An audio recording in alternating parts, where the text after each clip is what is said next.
Thank you. I'm going to read a couple poems from my forthcoming chapbook, which is going to be published sometime in the fall or winter, they tell me, from Poets Haven Press. It's called, the collection is called Secret Histories and Exobiologies. This poem is called Flipper. So I went to see Flipper. Do you remember Flipper? Not the dolphin, the band. They were post-punk and pre-grunge. Sex Bomb, that was their biggest hit. It had a saxophone. So I went to see Flipper. This was somewhere in Boston. Little place on the 3rd floor of somewhere. Probably an art college. Lots of them in Boston. I was in high school at the time. No seats. I tried to stand up front, but found myself surrounded by huge guys.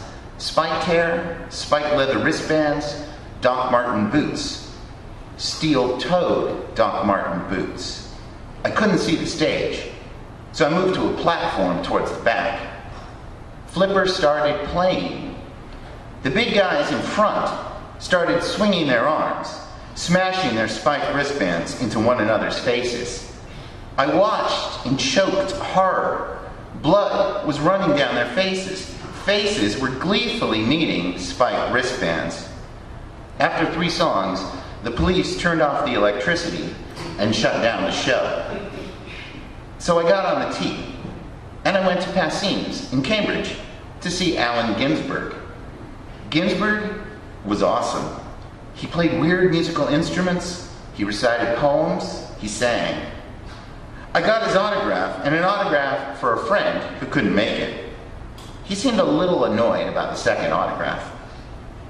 On the way out, I ran into this friend and gave her the autograph. "Did you hear?" she said. "John Belushi died." Thank you. This next poem I actually wasn't going to read until I heard the preamble to the Constitution and started thinking about what that means. So this poem is called Nixons Planning. It's a science fiction poem. Everything in it is true except the parts that aren't. Nixons Planning. Oh, I should warn you, some of it's a little rough. I was just a kid when Nixon declared martial law in 1974 and ordered the invasion of Mars. But after my compulsory 18-month service in the Solar Warden program, orbiting Earth on one of those long cigar-shaped troop carriers, staring out the windows at the candle-flame stars like 1,000 festivals of light hurled into the night and torn asunder, those pin spots of flame blurring into whirls and whirligigs as I dosed on the magic mushrooms that grew in the damp corners of the engine room, keeping watch for I don't know what, hoping for an asteroid on a collision course or an invasion of octo-shark space pirates just to relieve the boredom. The Martian indigenes rose up in rebellion, and because it was cheaper, since we were already in space, they sent us to put it down. A few things you should know about the Martian indigenes. To start with, there are no little green men on Mars. There are green indigenes, but they're not little. The green Indies, short for indigene, are what we might call the founders of the Martian civilization, or what's left of it. Those who built the great ruined cities and dug the planet-traversing canals, irrigating the vast red deserts, bringing commerce and trade to the distant places. The blue Indies are what we might call the savage ones, living naked in the savannas and rainforests and shores of the untamed places. Both rose up in rebellion, which was weird. I mean, no one knows if it was coordinated, and if it was, how, and by whom?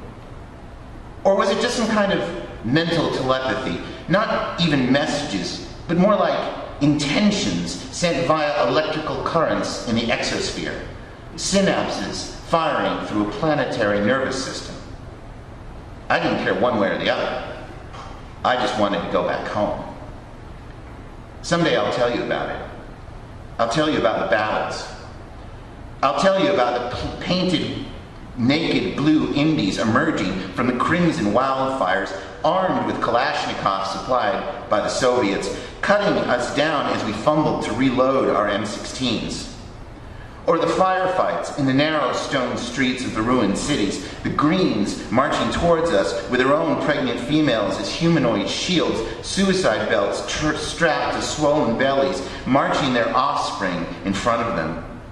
Children, let's call them what they were. They were children. The fact that their flesh was green makes no difference, or shouldn't. I was manning the 50 cal. A 50 caliber round will punch a hole in a man the size of a grapefruit. I won't describe to you what it can do to children or pregnant women. You think it's different because they were Martian? If you think that, I'm not sure why I'm talking to you. Blue skin, green skin, hairless, cat-like, elongated pupils. Other than that, we are pretty much just like them. I mean, there's more difference between you and me than me and them, or you and them, for that matter. Get up close and personal with them, and you'll see. Feel one of them straddling you, knees digging into your shoulders, pinning you to the ground, so close you can smell his breath and his sweat. Feel beads of his sweat flop off his bald blue head and into your eyes, stinging them and blinding you. His hands around your throat, thumbs digging into your windpipe, closing it off, squeezing your life like you'd squeeze a tube of toothpaste. Drive a bayonet blade you've broken off his Kalashnikov with your bare hands into his abdomen, dragging it down, feeling the tubing of his intestines, miles of it, plop out onto your chest along with cascades of blood. Then you'll see. There's not a cigarette paper thick worth of difference between Martian and Terran. Someday I'll tell you all about that. About how we cut them down in the broad avenue, in their formerly grand, now ruined city.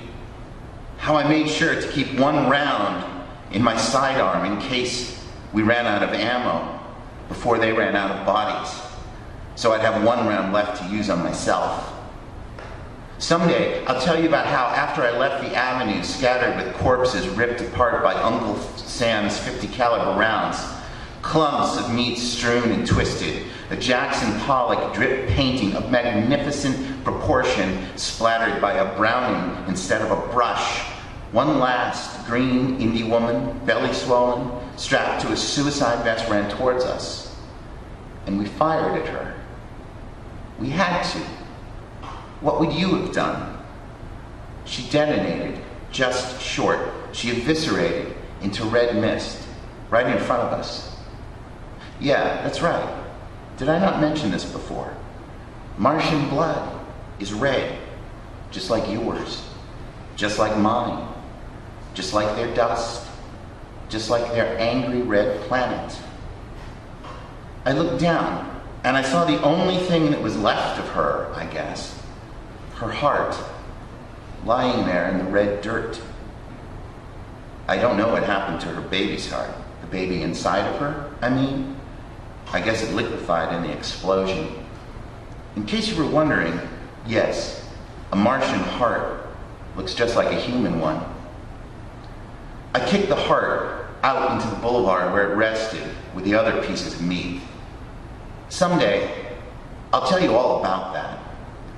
Someday, I'll tell you, after they gave me my medals and my discharge papers, I realized, after months of waiting, they weren't going to send us back.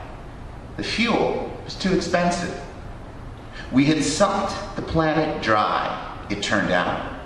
There was nothing left to suck.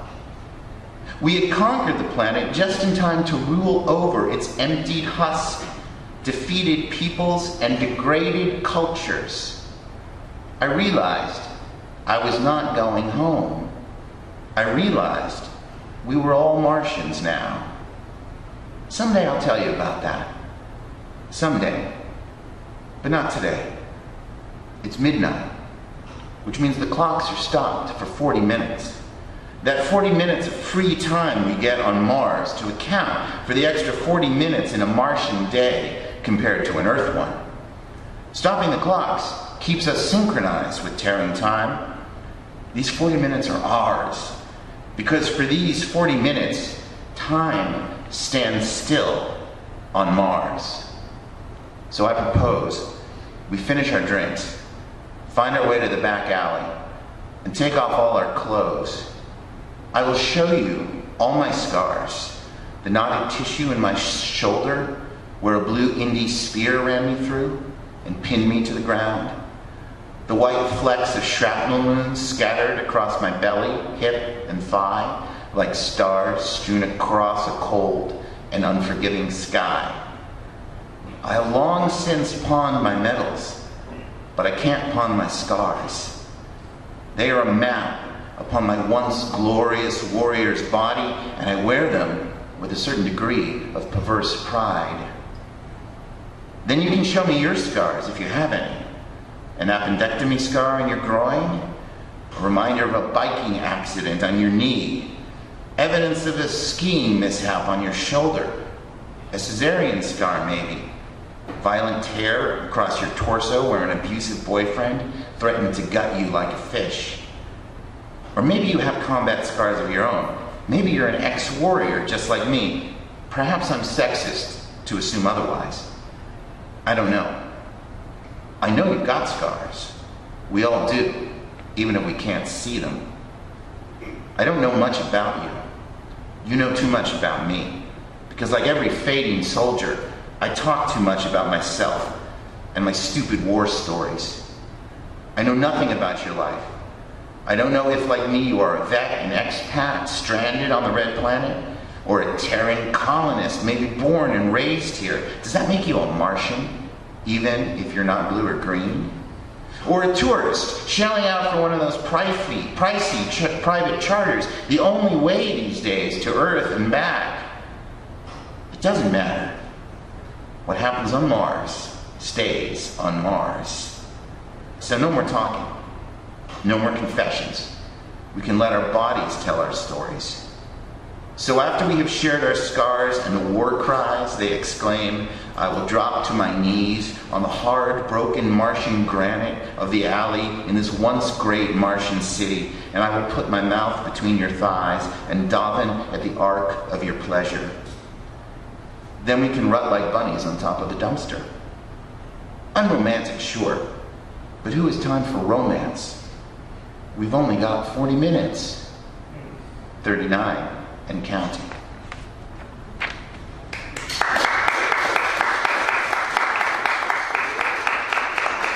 Thank you.